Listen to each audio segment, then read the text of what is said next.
Hey, you are watching Half Asian Tarot Queen. I am Elisa. Oh my gosh. Okay, so do a split. We got justice and we got work. So perhaps justice in like a work-related situation, or perhaps you're working towards justice. Let's pull the underneath cards and see.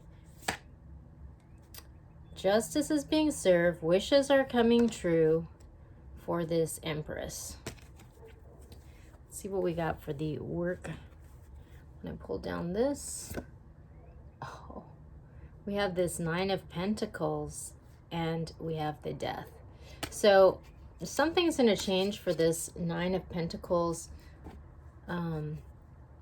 energy. So this is a independent, sort of financially stable, kind of like you've kind of got it going on your own. And maybe this person has been working hard towards achieving justice, or something along those lines, but something's going to change for this person, and maybe this justice is going to elevate her to this Empress status. Perhaps we'll pull some more cards and see what we get. So, okay, I've got like this whole stack of decks here. So I just cleaned so that I can make a mess again. I'm going to go to the intuitive, or not to the intuitive. I'm going to the Mystical Shaman Oracle, which is kind of like my favorite deck, which I use in almost every reading because I love this deck so much. And we'll see what we get here. This is kind of like a more spiritual perspective. Okay. All right. So we have the moon. So this is kind of like all about cycles and how things are always changing and in flux and like constantly evolving. And we have the gatherer. And this is sort of like someone who's kind of like in alignment with the highest good, and so everything that they need, comes to them as they need it. This is like a forager, and it's actually interesting because this person is sort of like plant-based. Like this is the vegan in the deck, but everything that she needs comes to her when she needs it, and she just freely roams the universe, living off the land. And yeah, something, let's see, what's underneath the moon? It looks like this person has gone through some sort of spiritual quest, and they're in some sort of rhythm with being led, oh my gosh, towards healing some sort of maybe perhaps generational curse. But karma is being served in this situation, and it's time. So perhaps that's what this sort of like justice is referring to. There's some sort of distortion that's been needing to be healed, and this is going to it's time for it to be healed. Okay, yeah, so we have this gatherer, we have the beloved. So perhaps there's someone watching over, protecting, or guiding this person, because their arrow is going to hit the mark. There is this moment of like reckoning that's happening, this karma, and they're going through this portal into this new stage of life, maybe going from the Nine of Pentacles to the Empress. Interesting. So this is really speaking to like an elevation that's maybe been coming for a long time, and healing some sort of maybe generational curse or distortion that's been sort of like blocking this elevation or ascension for a long time, but they've finally been able to sort of like put it in perspective so that they can step into their power, become empowered. I'm going to the Priestess of Light Oracle, and I'm going to pick a couple cards from there. This is very interesting. Reading, kind of climactic. Okay. Okay, wow. So we have guide, the illuminated path. So this person has guidance. They're being guided along this way, on, you know, along towards their highest destiny. And we have bright heart light, open connections.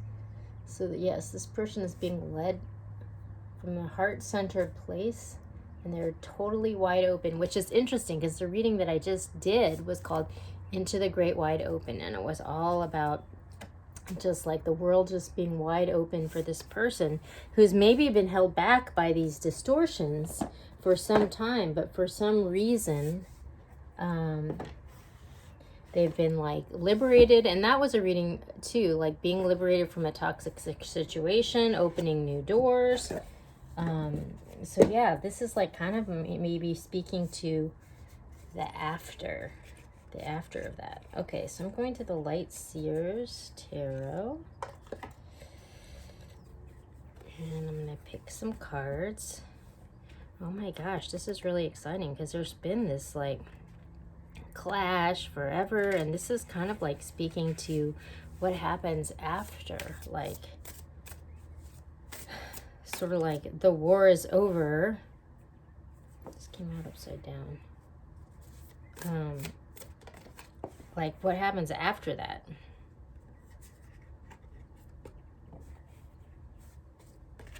Okay.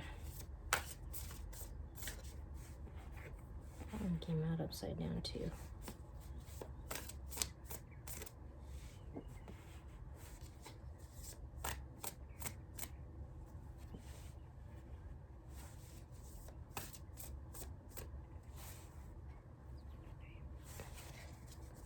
Okay, so at the bottom of the deck, we have the Seven of Cups. So there's like all these choices, and it's like, you know, it's like this person has just been liberated from something that's been holding them back. And so it seems like there's this moment where they're sort of like overwhelmed because there's like, you know, they're so used to just like being so oppressed that they've like not been able to move at all. And now all of a sudden there's like all these choices, and they're like, oh my God, what do I do? Like it's like a little overwhelming.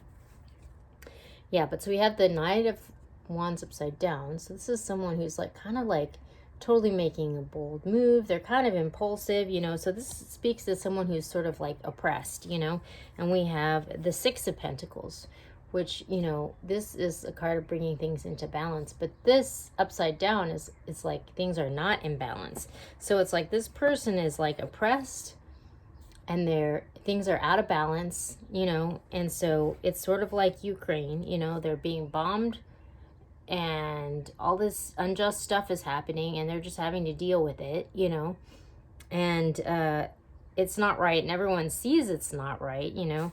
That's kind of the starting point. But then we have the Lovers, which is sort of like integration of the light and the dark, healing of the distortion, you know. And it can speak to like a soulmate connection, or like maybe some sort of connection that's going to help. The thing about like these deep love connections is that often when you like sort of merge energies with, you see parts of yourself that like you didn't see, like, because it's like a mirror, you know. And so it's like something about this experience is allowing this awareness so that someone can build a like foundation that's, you know, they're kind of adapting their foundation to something that's like a little bit more solid, you know.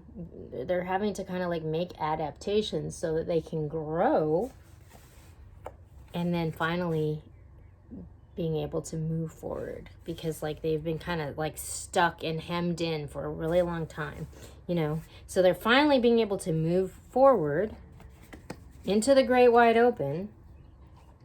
But it's a little confusing because there's all these choices, and it's like, oh my God, what do I do? Like, I'm not used to having all these choices. I'm used to being oppressed and taken for granted, and people telling me I'm an idiot, and like I don't know what to do with this, you know?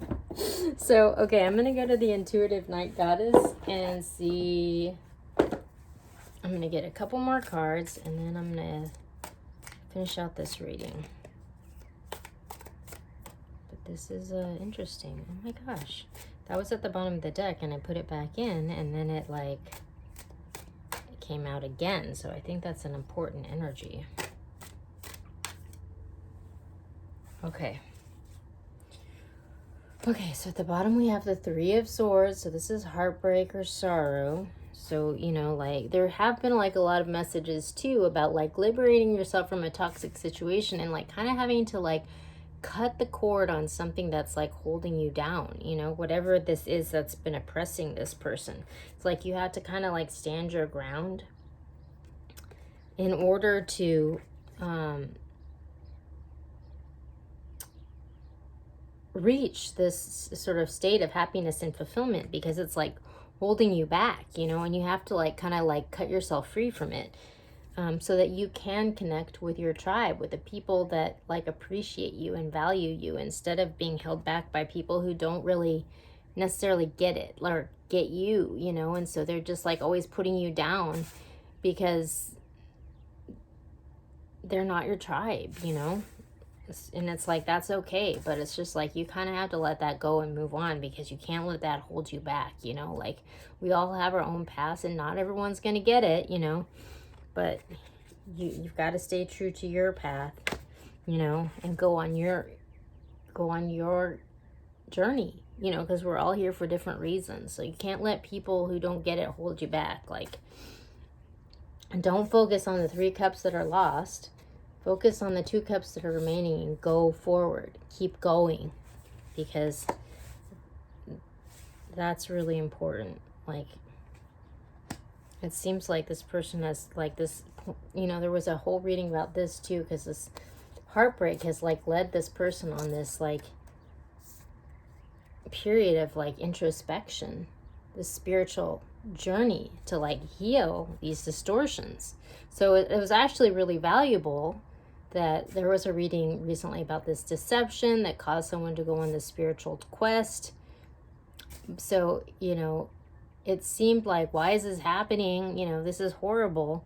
But actually it was necessary for someone to go through this so that they could gain the wisdom of whatever the distortion was, integrate that and heal from it, so that they could connect to a different experience, you know, because they deserved more. Okay, I'm going to the Queen of the Moon Oracle, and I'm going to pick a couple of final cards.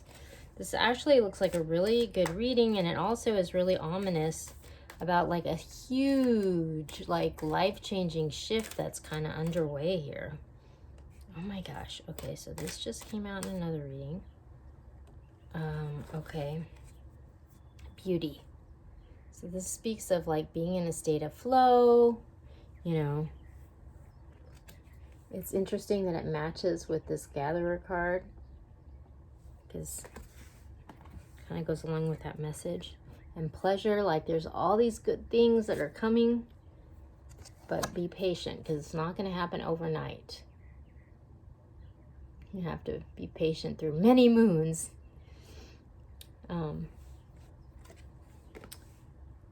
To fully engage this change and this new thing that's coming online. But it's good. It's a good thing. So it's a good message for today. We'll check back soon with more.